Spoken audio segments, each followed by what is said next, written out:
Hello students, I hope that you all are fine. So today we are going to start chapter number 3 from English literature of class 7th. So in this chapter we will discuss about the heroism. अब heroism सिर्फ ये नहीं होता कि movie में आप देखते हो वहाँ पे फाइट होती रहती है, हीरो जीत जाता है, विलन को मार देता है. That is not the actual hero. Hero कौन होते हैं? जो सोसाइटी के लिए कुछ करते हैं, जो सोसाइटी के ग्रुप के लिए या पूरी सोसाइटी के लिए कुछ करते हैं, उनको हम कहते हैं hero. So the making of a hero, कि एक हीरो कैसे बनता है, एक हीरो कैसा होता है, कैसे उसको अलग पहचान मिलती है, ये सब हम इस चैप्टर में पढ़ेंगे. तो आइए शुरू करते हैं ज़्यादा समय न लेते हुए. उससे पहले मैं आपको बता दूं कि इसमें हम किस तरह के हीरोइज्म के बारे में बात करेंगे, किस तरह के एक ऐसे हीरो की बात करेंगे जिसने कितना इम्प्रूवमेंट सोसाइटी में किया और उसने कैसे एक हीरो की उपाधि ली, उसने कैसे एक हीरो का नाम अपने लिए दर्ज कराया. So what are the steps you can follow to acquire those characteristics. अब वो क्या क्या स्टेप्स हैं, वो क्या क्या कदम हैं जो आपको हीरो बनने में मदद करेंगे या करते हैं. इन दिस चैप्टर, इस चैप्टर की अगर बात करें, you will be reading about two brave women who charge through all barriers to make education accessible to all. इस चैप्टर में हम ऐसी दो महिलाओं के बारे में पढ़ेंगे. We are going to read about two ladies, ऐसी दो महिलाओं के बारे में जिन्होंने एजुकेशन के फील्ड में बहुत ज़्यादा काम किया, जिन्होंने एजुकेशन को एक्सेस किया, कराया सब के लिए. जैसे कि आप जानते हैं, आप लोगों ने हिस्ट्री भी पढ़ी होगी. अभी आप क्लास 7th में हैं तो अभी हिस्ट्री को अगर आप ध्यान से पढ़ रहे होंगे तो आप उसमें देखोगे कि जब शुरुआत में महिलाओं को शिक्षा से वंचित किया जाता था, जो लेडीज़ हैं उनको पढ़ने नहीं दिया जाता था, उनको पढ़ाई दूर रखा जाता था. तो उस दूरी को कैसे ख़त्म किया, किसने ख़त्म किया, ये हम इस चैप्टर में पढ़ेंगे.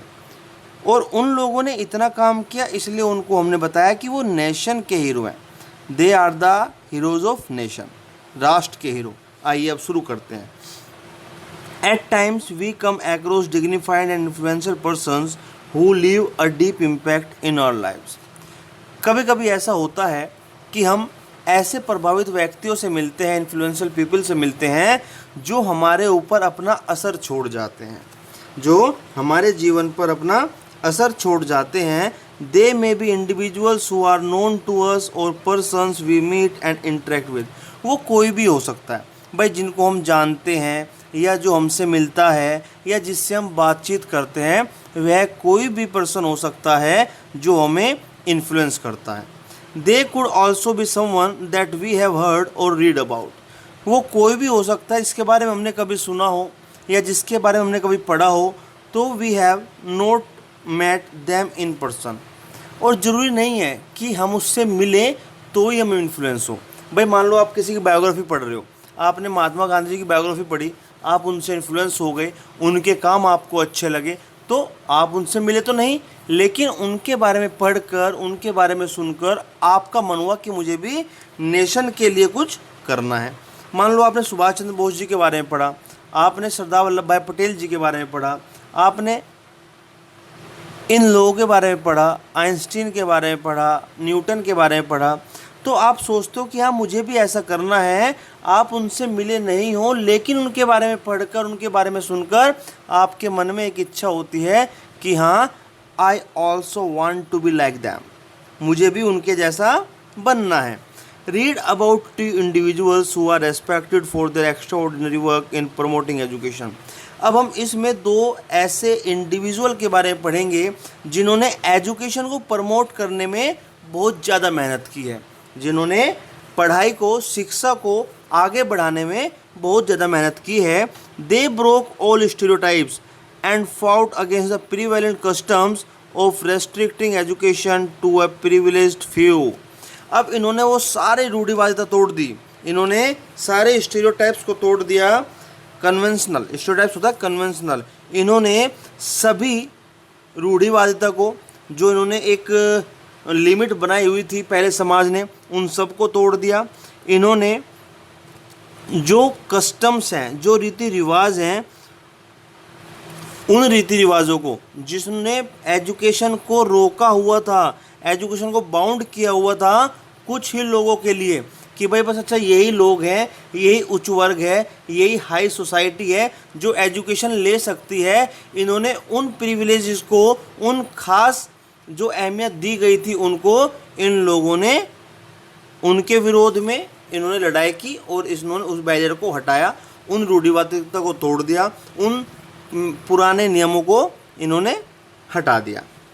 One of them is from our country. अब जिन दो लोगों के बारे में हम पढ़ेंगे उनमें से एक तो हमारे देश से है, मतलब कि इंडिया से है, जिसका नाम है सावित्री बाई फुले, और जो दूसरी महिला हैं वो पाकिस्तान से हैं, मलाला यूसुफजई। अब मलाला यूसुफजई ने भी बड़ा संघर्ष किया है, बहुत ज़्यादा उन्होंने प्रमोट किया है एजुकेशन को, ख़ास तौर से गर्ल्स के लिए। तो उनकी भी कहानी अच्छी खासी है, उनको हमें पढ़ना चाहिए।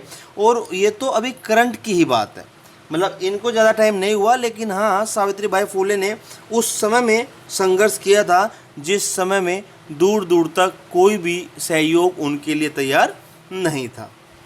ठीक है, तो आइए शुरू करते हैं इनके बारे में। बड़े ध्यान से सुनेंगे और अच्छी अच्छी बात हमें ड्यान से सुननी चाहिए।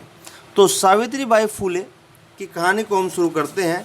Savitri Bai Phule was born in a small village in Maharashtra during the British rule in 1831। अब आपको पता है कि जब अंग्रेज़ों का राज था तो उस समय कितनी मुश्किलें होती थी। उस समय तो एक मैन या एक मेल के लिए ही इतनी समस्याएं थी। अब सोचो कि उस संघर्ष में एक महिला ने, एक फीमेल ने कैसे कैसे अपने आप को संघर्ष करते और पता नहीं क्या क्या सहते हुए वहाँ तक पहुँची होंगी।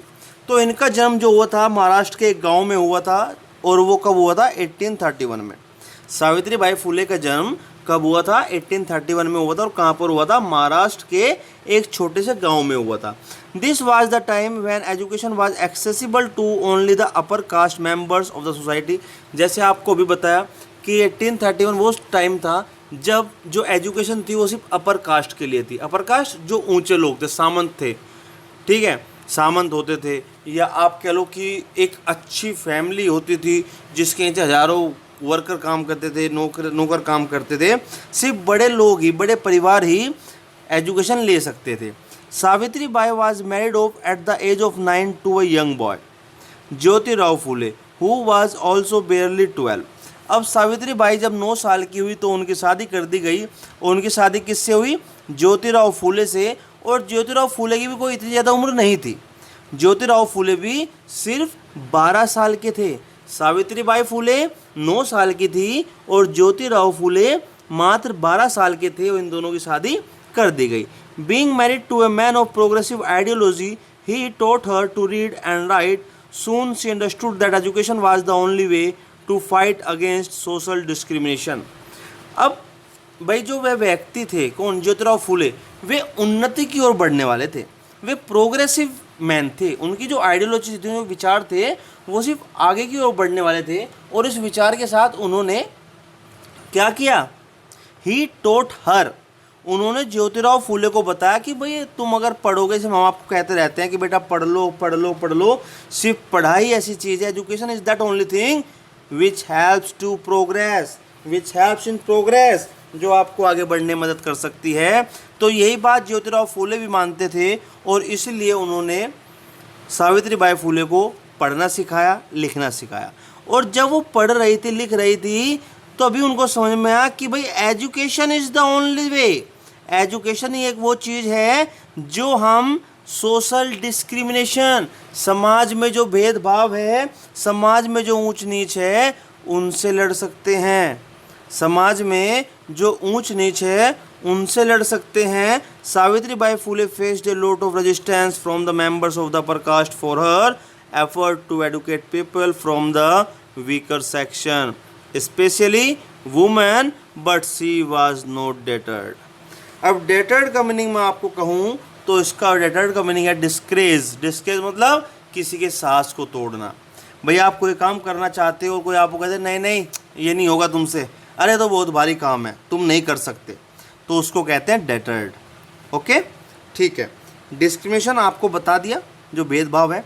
तो यहाँ पर सावित्रीबाई फुले ने बहुत सारी रुकावटें महसूस की, लॉट ऑफ रेजिस्टेंस, बहुत सारी रुकावटें महसूस की।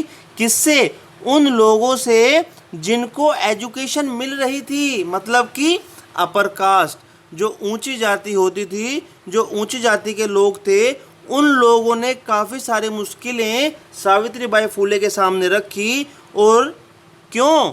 क्योंकि सावित्रीबाई फुले जो कमज़ोर वर्ग था, जो छोटा तबका था, गरीब लोग थे, उनको खास तौर से उनमें भी महिलाओं को एजुकेट करना चाहती थी, उनको शिक्षित करना चाहती थी। लेकिन ऊंचा तबका यह नहीं चाहता था कि छोटे लोग भी शिक्षा ग्रहण करें, क्योंकि अगर शिक्षा ग्रहण कर लेंगे तो फिर उनके घर पे काम कौन करेगा।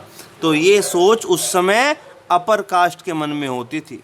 ठीक है, आइए इन अगस्त 1848, अब 1831 में इनका बर्थ हुआ था और अगस्त 1848 में ज्योतिराव फुले ने एक स्कूल ओपन कर दिया था। कहाँ पर? भीडेवाड़ा में। कहाँ पर? भीडेवाड़ा में। और ये कहाँ पर है? पूना में। ठीक है, ज्योतिराव फुले ने 1848 में मात्र 17 सालों के बाद, जब वे मात्र 17 साल की थी, एक स्कूल ओपन कर दिया था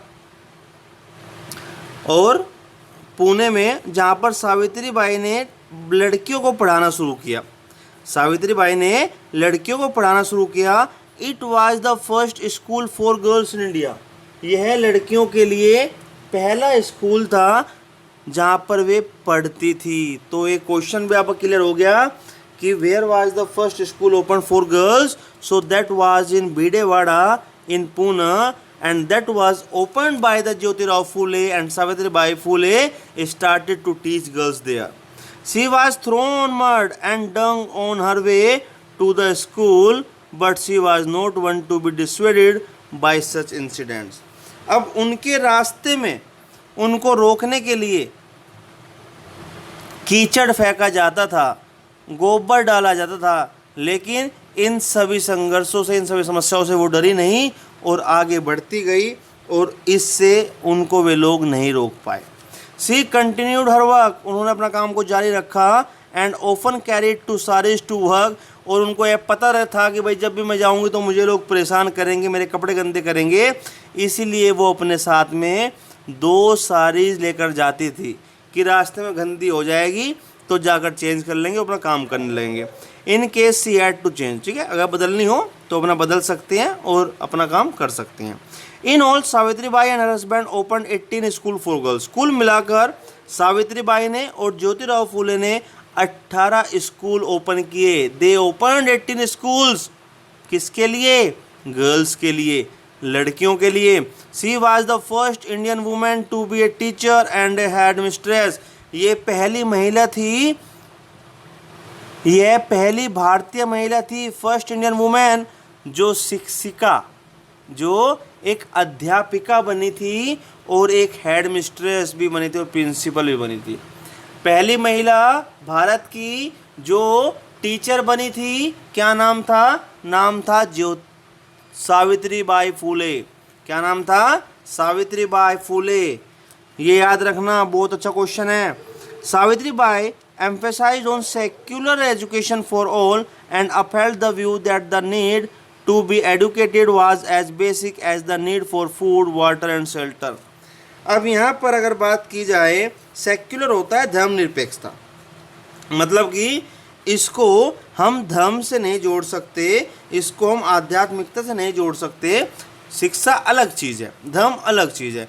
तो इन्होंने जोड़ दिया था कि भाई आप एक काम करो, शिक्षा को धर्म से मत जोड़ो, यह तो सबके लिए है, शिक्षा सबके लिए होनी चाहिए, क्योंकि शिक्षा भी उन जरूरी ज़रूरतों में से है, जैसे कि आपका खाना, पानी और मकान होता है, रोटी, कपड़ा और मकान। तो जिस तरह आपको खाना ज़रूरी है जीने के लिए, पानी ज़रूरी है जीने के लिए, घर ज़रूरी है रहने के लिए, तो इसी तरह इन बेसिक नीड में एजुकेशन भी ज़रूरी है, अगर आपको जीना है, अच्छा लाइफ को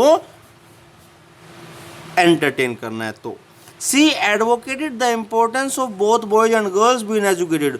उन्होंने बताया कि भाई लड़के और लड़कियों के लिए, दोनों के लिए ही जो एजुकेशन है, जो एडुकेशन है वो कितनी इम्पोर्टेंट है। Education is very important, either there is a boy or a girl. Stipends were given to students to encourage them. अब विद्यार्थी जो पढ़ने आते थे उनको स्टिपेंड्स दिए जाते थे, उनको कुछ इनाम दिया जाता था, उनको कुछ एक्स्ट्रा, आप कह सकते हैं कि एक्स्ट्रा पे किया जाता था, जिससे कि वो स्कूल में आए, स्कूल में आने का उनका मन करे, उनको प्रोत्साहित किया जाता था, एनकरेज किया जाता था। And to prevent them from dropping out, और वो ये ना हो कि भाई स्कूल आना छोड़ दें, तो स्कूल में बुलाने के लिए उनको कुछ पैसा भी दिया जाता था। सी इंटरेक्टेड, या कुछ और अल्टरनेट चीज़ दी जाती थी। जैसे आपको पता है कि आज भी मान लो दोपहर का खाना मिलता है, राशन मिलता है, तो कुछ लोग उसके लालच में भी स्कूल में आ जाते हैं। She interacted with the parents of her students regularly as she believed that parents played a significant role in making their child understand the importance of education. अब जो सावित्रीबाई फुले थी वो लगातार बच्चों के माँ बाप से भी मिलती रहती थी। क्यों? क्योंकि उनका मानना था कि भाई जो पेरेंट्स होते हैं उनका बहुत ज़्यादा रोल होता है अपने बच्चों को एजुकेशन के बारे में अच्छा बताने के लिए, एजुकेशन की इम्पोर्टेंस बताने के लिए, एजुकेशन के क्या फ़ायदे हैं वो बताने के लिए। क्योंकि एक पेरेंट्स ही है जो बच्चों के अंदर एक आग लगा सकता है कि मुझे क्या करना है। Actually what we have to do, that is only tell us by our parents only. हमारे पेरेंट्स ही बता सकते हैं ये चीज़ कि हमारे लिए क्या अच्छा है, क्या बुरा है। Either education is good for us और नॉट, ठीक है।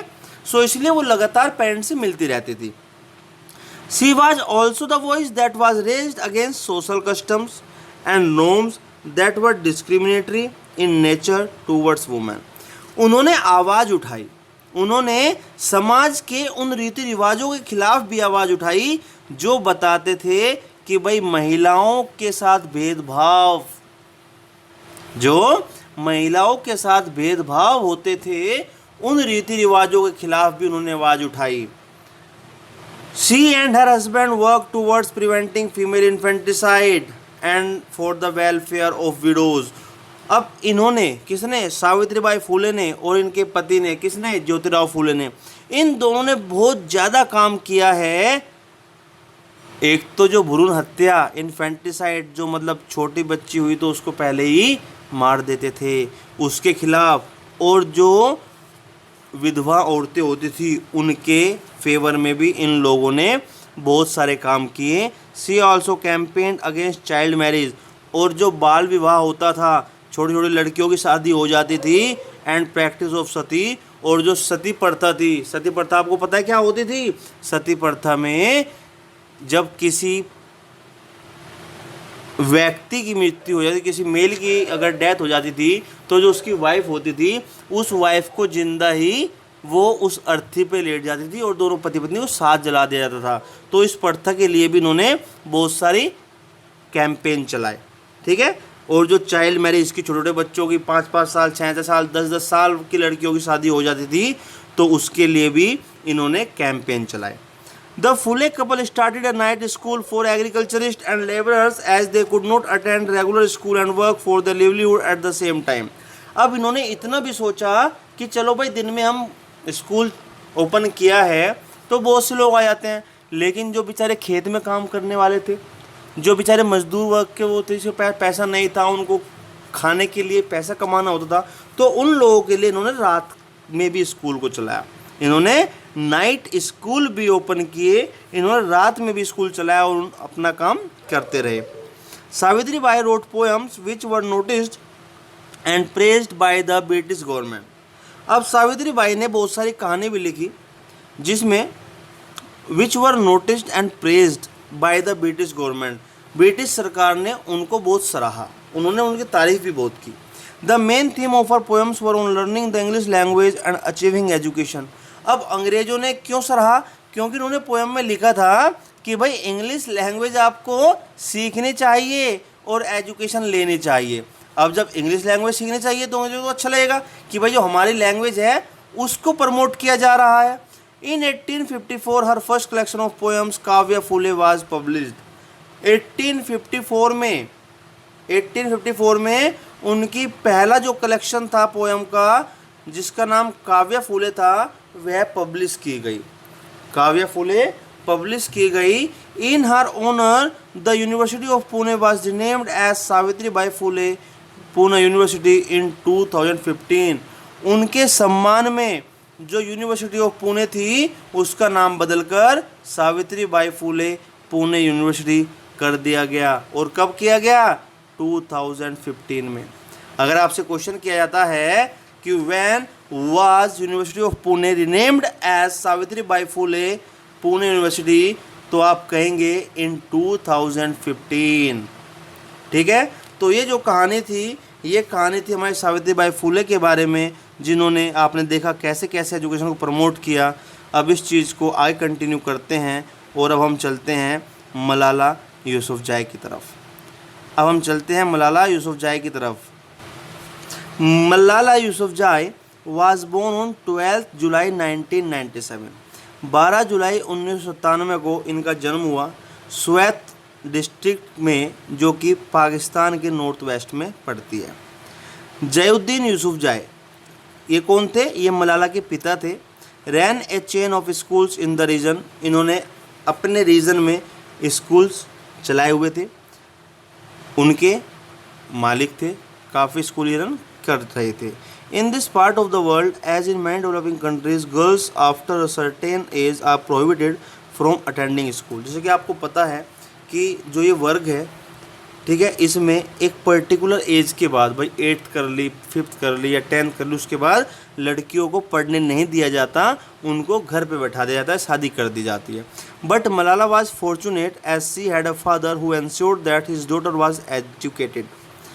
लेकिन मलाला का भाग्य अच्छा था, उसको ऐसे पिता मिले जो एजुकेशन की इम्पोर्टेंस जानते थे और उन्होंने डिसाइड किया कि हाँ भाई मेरी लड़की है ये तो आगे तक पढ़ेगी।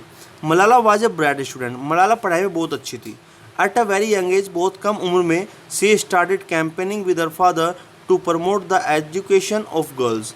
बहुत कम उम्र में उन्होंने अपने पिता के साथ मिलकर बहुत सारे कैंपेन चलाए और वो कैंपेन किस लिए होते थे कि लड़कियों को भी एजुकेशन लेने का हक है, कि लड़कियों को भी एजुकेशन में आगे आना चाहिए।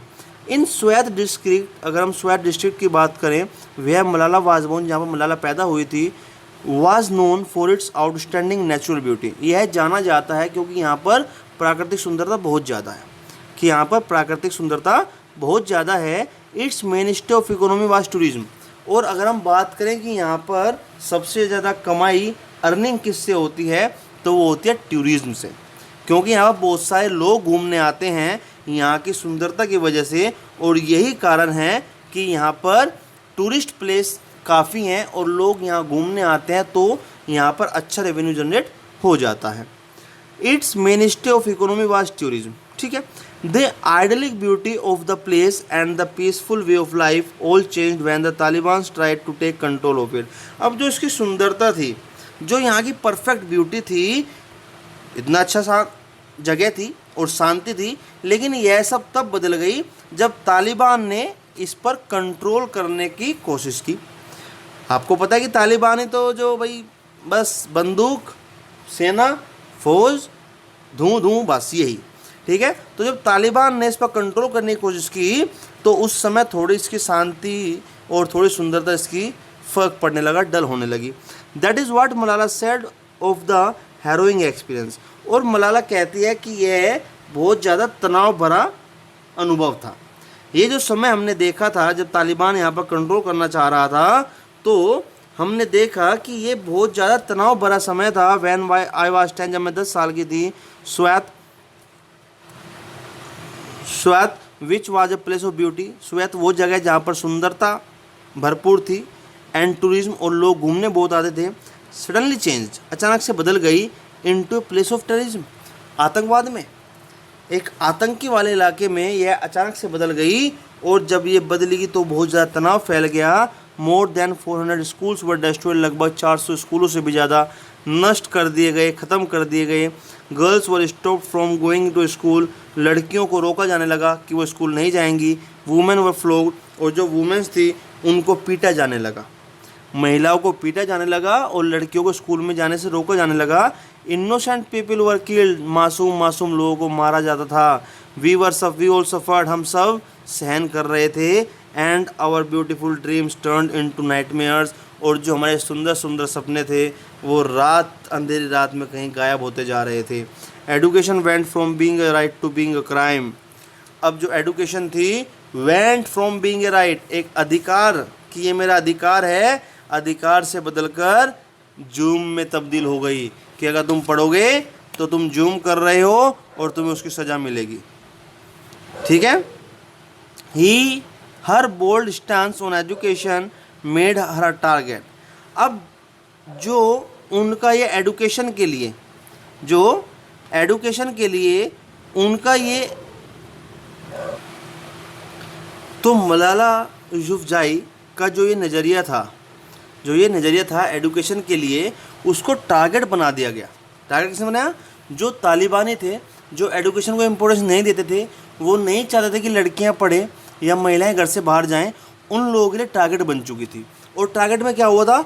ऑन 9 अक्टूबर 2012, 2012 की बात है, 9 अक्टूबर को जब मलाला यूसुफजाई अपने दोस्तों के साथ घर लौट रही थी अपने स्कूल से, स्कूल बस में, तो when a young man boarded the bus and asked who is Malala, तो एक लड़का बस के अंदर चढ़ा, उसने पूछा मलाला कौन है? हु इज मलाला, अरे कौन है Malala? This young man fired 3 bullets at point blank range, और बिल्कुल नज़दीक से इसने 3 गोलियां चलाई। Malala slumped forward, she was flown out of her homeland to Birmingham, England, while still unconscious।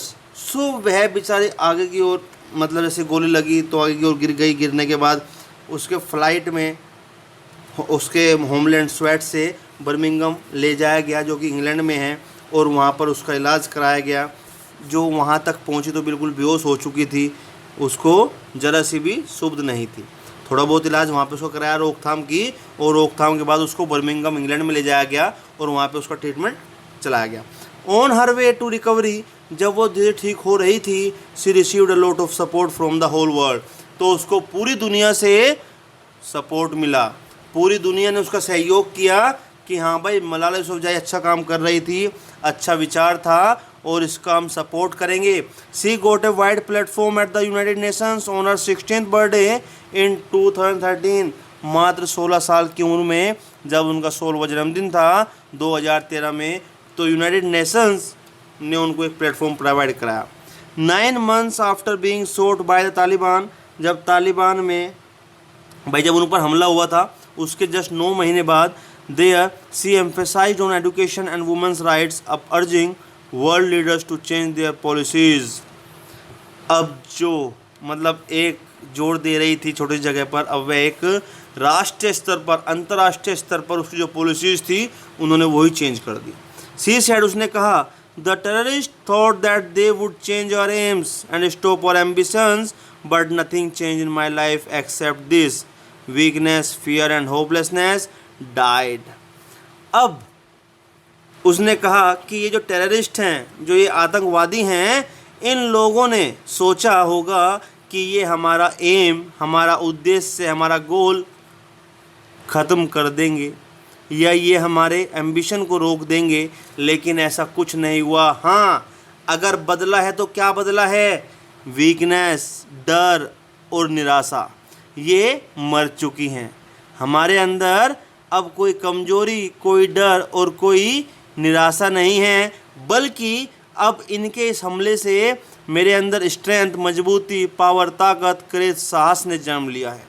अब मेरे अंदर एक ताकत आ गई है, एक साहस आ गया है और एक क्रेज ने जन्म लिया है। सी कंटिन्यूड ऑन टू से, और वह लगातार कहती हैं इसके बाद, the extremist were and they are afraid of books and pens, कि जो एक्सट्रीमिस्ट होते हैं, यहाँ पर एक्सट्रीमिस्ट नाम है मिलिटेंट्स, ठीक है, जो आप पर हुक्म करना चाहते हैं, जो तुम पर हमेशा अपना, आप कह सकते हो कि अधिकार जमाना चाहते हैं, कि वो हमेशा डरते थे और डरते हैं किससे?